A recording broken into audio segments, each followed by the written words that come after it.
Em nome do Pai, do Filho e do Espírito Santo. Amém. Amados irmãos e irmãs, é com muita alegria que estamos aqui para juntos estudar e meditar a primeira leitura que a igreja nos apresenta. Estamos agora saindo do tempo do Natal, saímos com a celebração do batismo do Senhor, do qual estamos falando. A esse respeito, porém, houve quem afirmasse: o que é o homem para dele te lembrares? Ou o filho do homem para com ele te ocupares? Tu o fizeste um pouco menor que os anjos, de glória e honra o coroaste, e todas as coisas puseste debaixo de seus pés. Se Deus lhe submeteu todas as coisas, nada deixou que não lhe fosse submisso. Atualmente, porém, ainda não vemos que tudo lhe esteja submisso. Jesus, a quem Deus fez pouco menor do que os anjos, nós o vemos coroado de glória e honra por ter sofrido a morte. Sim, pela graça de Deus em favor de todos, ele provou a morte. Sim, pela graça de Deus em favor de todos, ele provou a morte. Convinha de fato que aquele por quem e para quem todas as coisas existem e que desejou conduzir muitos filhos à glória, levasse o iniciador da salvação deles à consumação por meio de sofrimentos. Pois tanto Jesus, o santificador, quanto os santificados são descendentes do mesmo ancestral. Por essa razão, ele não se envergonha de os chamar irmãos, dizendo: anunciarei o teu nome a meus irmãos, e no meio da assembleia te louvarei. Mas, irmãos e irmãs, deixa eu rapidamente contextualizar sobre a carta aos Hebreus. Se você observou muito bem, o autor da carta, que atualmente não é dito de modo algum que é São Paulo, só para deixar claro isso para você, ele acaba falando muito sobre os anjos. E eu vou te explicar o moído, que estava acontecendo por trás, toda a situação.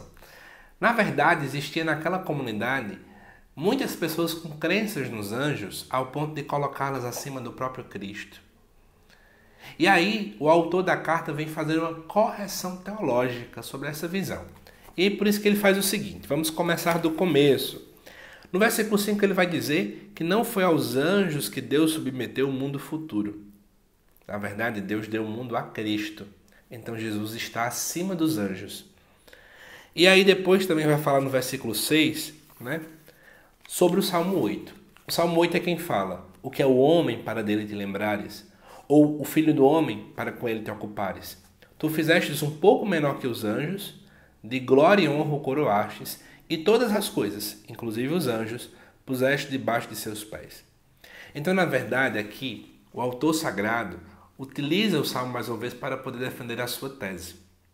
Embora Jesus, sendo homem, a humanidade está abaixo dos anjos na hierarquia da criação, mas Deus colocou aos seus pés todas as coisas, inclusive os anjos.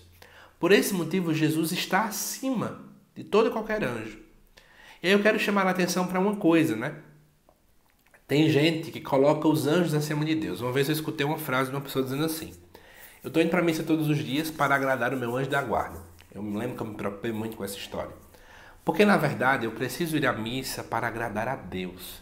Eu preciso fazer as coisas para agradar a Deus. E aí, quando eu entendo Deus, é o Pai, o Filho e o Espírito Santo. Eu não posso colocar os anjos acima de Cristo.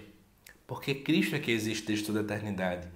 É através de Cristo que todas as coisas são criadas e não o contrário. E aí eu quero chamar a atenção para vocês sobre o seguinte.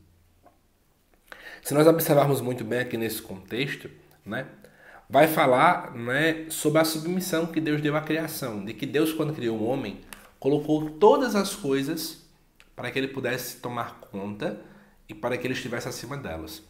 Mas o autor fala, no versículo 8, segunda parte, o seguinte: atualmente, porém, ainda não vemos que tudo lhe esteja submisso.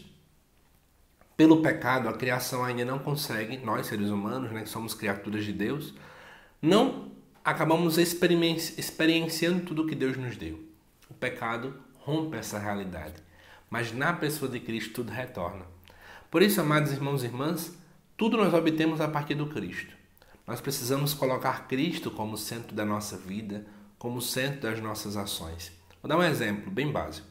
Você que é mãe, você que é pai, que acha que não sabe ser uma mãe ou um pai segundo o coração de Deus. Olhe para Jesus. É nele que nós aprendemos tudo, é nele que tudo ganha sentido, é nele que nós somos forjados. Ele necessita ser o centro das nossas vidas. Que Deus te abençoe, amado irmão e irmã. Te aguardo daqui a pouquinho às 7 horas da noite para a reflexão do Evangelho de hoje. Até lá!